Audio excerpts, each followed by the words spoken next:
Hey, we're back at it again with some sweet, sweet LEGO Transformers.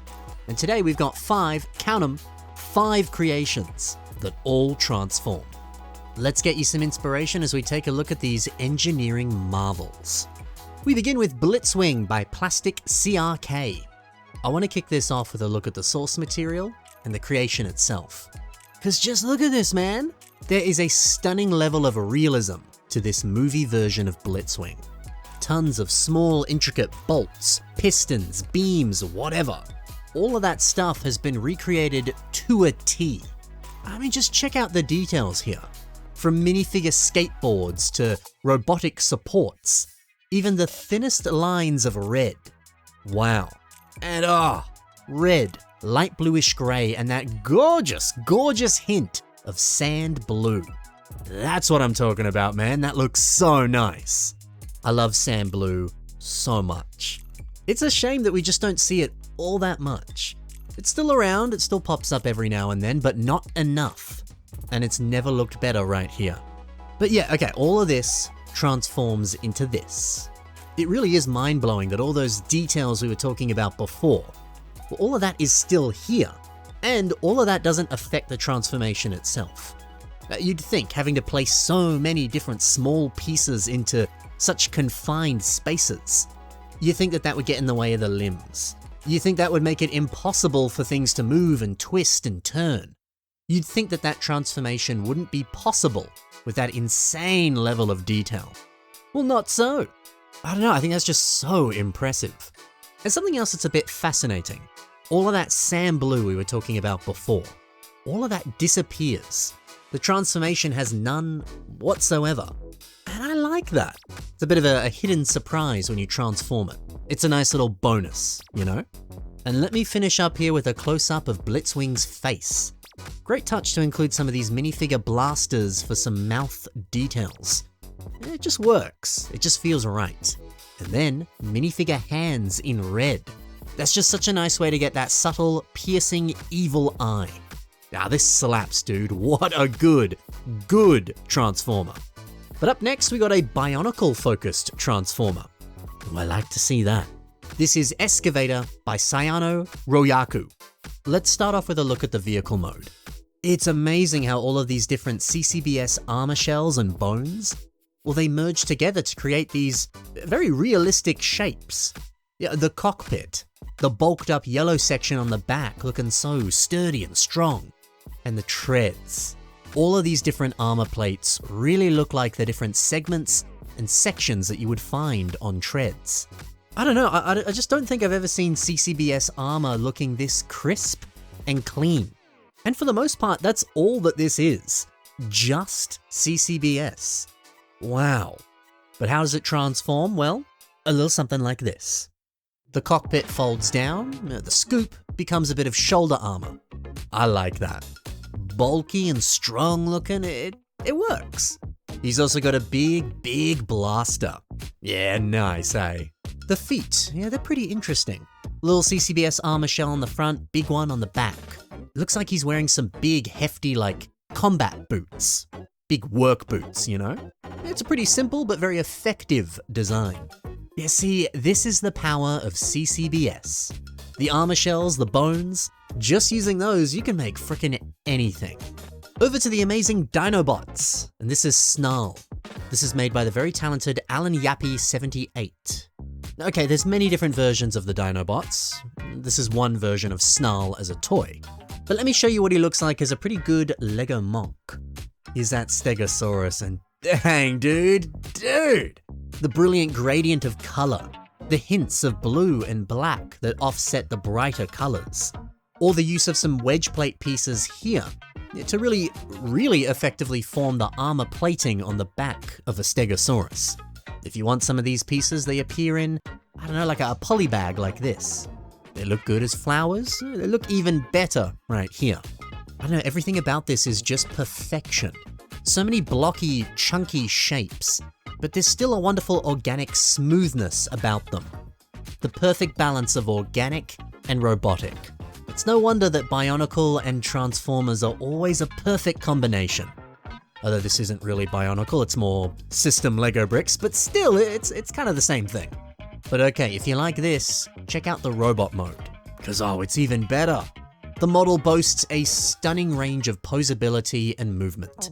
Look at him swinging that sword around. Heck yeah, dude. But I must say, I'm a big fan of the face. Good to see one of these rounded tiles right here for the mouth. This piece actually pops up in so many LEGO sets, so it's very, very common.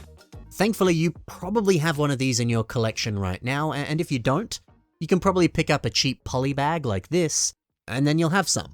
So if you're planning on making a face design, take a look into some of these pieces. They can produce some pretty good results. This is some top-notch stuff. Well done.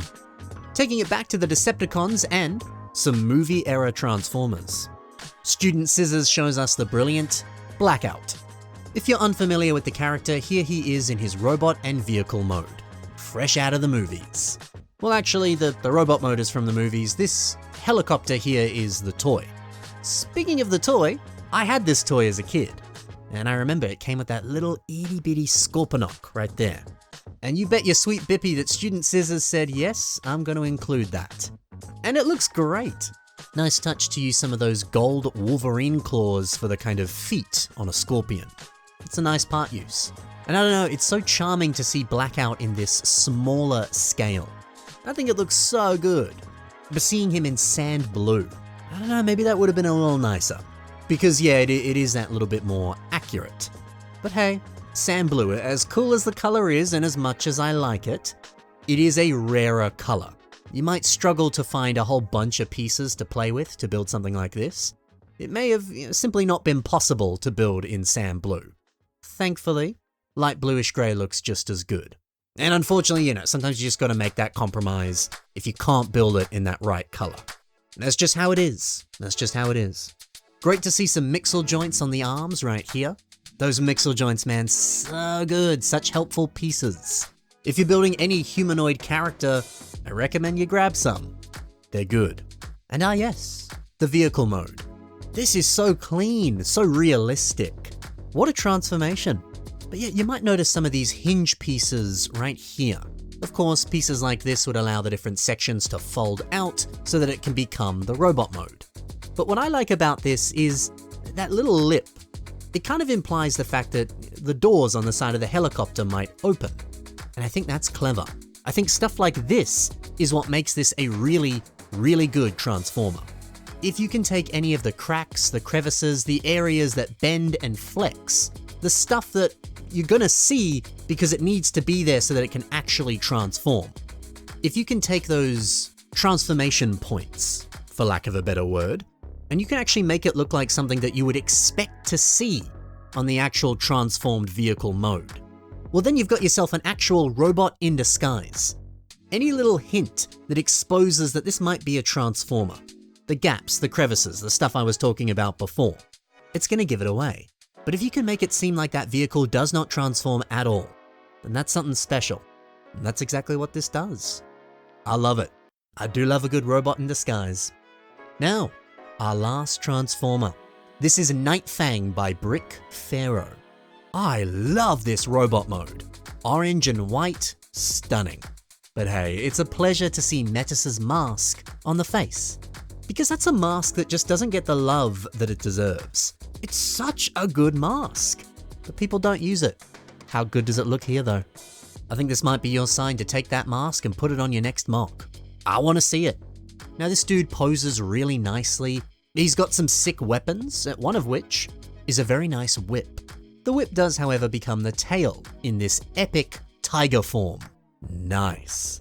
Oh, it's so good to see the mask for Nex 3.0 as the head. I guess this is more of a saber-toothed tiger than just a tiger, but it's fine. Because again, see, this is another underrated set. And this mask looks sick on a humanoid character, and then even more sick on an animal build. Nice touch to also use some rubber bands and a few tires to illustrate the stripes on this tiger. That just looks really good. The weapons on the back, nice touch. Wow, actually, what a brilliant transformer. It looks so good in both forms, and it's just nice to see more Bionicle-focused transformers. You love to see it.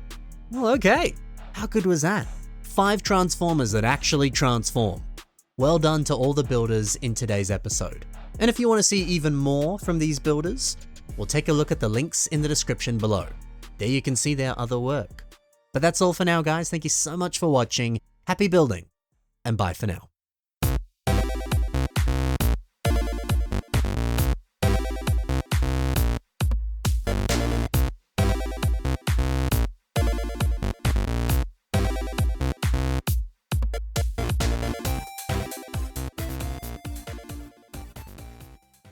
Spoilers for the Bumblebee movie.